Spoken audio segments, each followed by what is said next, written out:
अभी तक हम धम्मपद के सूत्र 1 से लेकर 25 तक पर डिटेल में बात कर चुके हैं। धम्मपद सूत्र 26 में आज हम बात करेंगे श्रावस्ती के जेतवन में बाल नखत को उपदेश देते हैं बुद्ध। धम्मपद सूत्र 26 में बुद्ध कहते हैं कि मूर्ख एवं अविवेकी व्यक्ति प्रमाद का अनुसरण करते हैं और बुद्धिमान व्यक्ति अप्रमाद को अपने श्रेष्ठ धन की भांति संभाल कर रखते हैं। मूर्ख एवं अविवेकी व्यक्ति प्रमाद का अनुसरण करते हैं। प्रमाद, बुद्ध ने कहा कि प्रमाद मृत्यु की तरफ ले जाने वाला मार्ग है और अप्रमाद अमृत की ओर। अप्रमादी व्यक्ति की मृत्यु नहीं होती और प्रमादी व्यक्ति मृतक के समान ही है। प्रमादी कौन होता है? प्रमादी वह जो अपना भला नहीं जानता। प्रमादी वह जिसके अंदर प्रज्ञा की कोई किरण नहीं खुली। प्रमादी वह जो बिना सोचे समझे तृष्णा के पीछे दौड़ रहा है। प्रमादी वह जिसको कुछ भी दिखाई नहीं देता, उसकी आंख खुली हुई है, वह अपने को ज्ञानी भी समझता है, लेकिन वह निपट मूर्ख होता है, वह अविवेकी होता है। कैसे? बुद्ध यहाँ बाल नखत को उपदेश देते हुए कहते हैं, हुआ ऐसा कि भगवान सावत्ती में विहरते थे एक बार। उस समय वहाँ एक उत्सव मनाने का समय आया। इस समय कुछ युवक हुड़दंग करते, कहीं कीचड़ उछालते, कहीं गोबर उछालते, कहीं मिट्टी उछालते, पूरे गांव में, नगर में हो हल्ला करते थे। गुट बनाकर पूरे गांव में घूमते, गोबर फेंकते, कीचड़ फेंकते, हुड़दंग करते, हल्ला गुल्ला करते और लोगों को घरों से बाहर तक नहीं निकलने देते थे। अगर कोई बाहर निकलता तो उसके ऊपर मिट्टी फेंक देते, राख फेंक देते, गोबर फेंक देते, कीचड़ फेंक देते, तरह तरह की उनके ऊपर छींटाकसी करते, गालियां देते, बदतमीजी करते और किसी व्यक्ति को वो तभी चुपचाप जाने देते एक गांव से आगे की ओर, एक गांव से दूसरे गांव की ओर, या भगवान बुद्ध के धम्मपद उपदेशों में तभी जाने देते जब वो उनको कुछ पैसा दे देता, कुछ धन दे देता, कुछ उनको किसी तरह से चुप करा देता। उसको तो जाने देते, लेकिन बाकियों के साथ बदतमीजी करते। इसलिए बहुत से उपासक भगवान बुद्ध के उपदेशों में जा ही नहीं पाए और उन युवकों की इन हरकतों को देखकर भगवान के पास संदेश भी भेजा गया कि भगवान आप भी बिहार में ही रहें, बाहर न निकलें, क्योंकि यहाँ कुछ लोग इस तरह से हुड़दंग करते हैं, मिट्टी फेंकते हैं, कीचड़ फेंकते हैं, उल्टा सुल्टा कहते हैं, बदतमीजी करते हैं। लेकिन वह उत्सव 7 दिन तक चला, बहुत धूम धड़ाका रहा, बहुत मिट्टी, गोबर, कीचड़ और तरह तरह की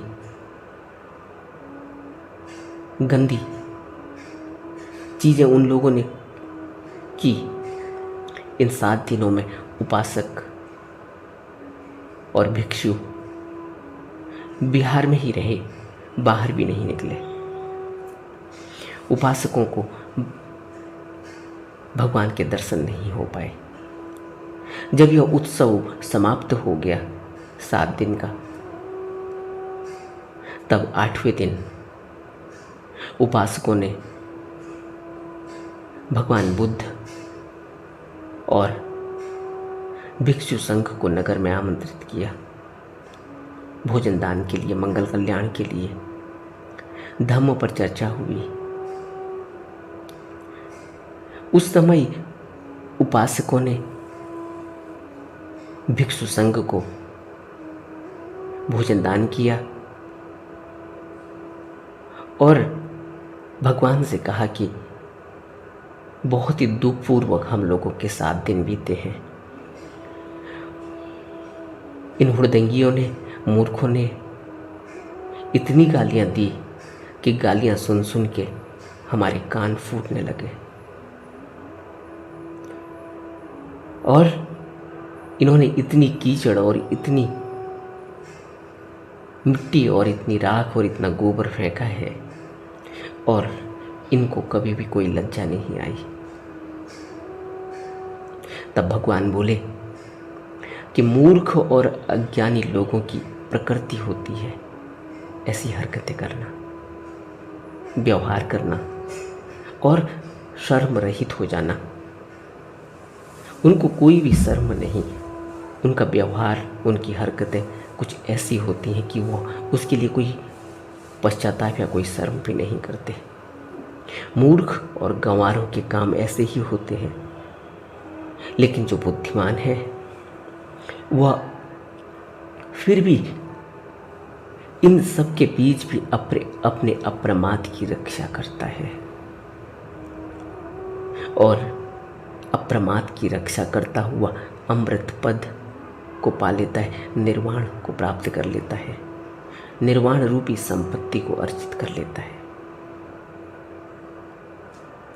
मूर्ख लोग अज्ञानता के महासागर में, अविद्या में डूबे चले जाते हैं और बुद्धिमान लोग अपने अप्रमाद रूपी रतन की हिफाजत करते हैं, उसकी रक्षा करते हैं, उसको संभाल कर रखते हैं।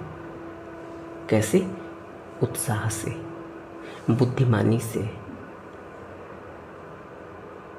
उस धन की संभाल करते हैं, वह धन जो मूर्खों की संगति में बर्बाद नहीं होना चाहिए, वह धन जो मूर्खों और प्रमादी लोगों के बीच में बचा कर रखना चाहिए। और जो अप्रमादी है वह उस धन को बचा कर रखता है क्योंकि वो बहुत दुर्लभ है। उसकी कोई भी कीमत मूर्ख लोगों के बीच में नहीं। मूर्ख आदमी, प्रमादी आदमी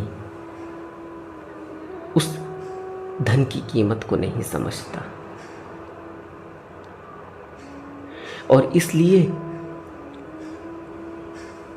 तुम तुच्छ वस्तुओं के मोहग्रस्त मत हो जाओ, विवेकी बनो, आलस्य को त्यागो और अविवेकी और दुर्बुद्धि वाले मनुष्यों के बीच से अपने आप को, अपने धन को संभाल कर रखो। बुद्धिमान व्यक्ति अपने उद्यम से, उत्साह से उस श्रेष्ठ धन की रक्षा करता है। आलस्य में कभी नहीं पड़ता, काम क्रीड़ा में कभी रत नहीं रहता, ध्यानशील होता है और अपने निश्चय की तरफ लगातार प्रयास करता रहता है, अपने उद्देश्य के लिए प्रयत्नशील रहता है, दृढ़ संकल्प से अपने उद्देश्य की प्राप्ति में लगता है। तब उसे निश्चित ही अतुल सुख प्राप्त होता है। तब बुद्ध ने कहा था कि बुद्धिमान व्यक्ति अप्रमाद को अपने श्रेष्ठ धन की भांति संभाल कर रखता है, उसको कभी भी जाहिर नहीं होने देता। मूर्खों की संगति में, अविवेकी व्यक्ति के संगत में वह कभी भी अपने अप्रमाद को भूलता नहीं है, अपने अप्रमाद की संभाल करता है, अपने उस श्रेष्ठ धन की रक्षा करता है और उसके सहारे ही अपने लक्ष्य की तरफ बढ़ता है। इसलिए बुद्ध ने इस गाथा में कहा, पमाद मनुयंजन तिबाला दुम्मे थिनो जना। पमाद मनुयंजंती बाला दुम्मे थिनो जना। अपमादंज मेधावी धनंग सेठंग व रखती। जो अप्रमादी है, मेधावी है, वो अपने धन को सुरक्षित रखता है, उसको बचा कर रखता है, उसको छिपा कर रखता है, उसकी रक्षा करता है। और अप्रमाद श्रेष्ठ धन है, क्योंकि वह निर्वाण तक ले जाता है। वह अमृत तत्व तक पहुंचाता है। अमृत तत्व अप्रमादी को ही मिलता है।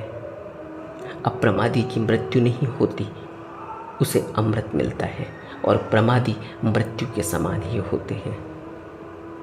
इसलिए हमें बुद्ध के वचनों को अपने जीवन में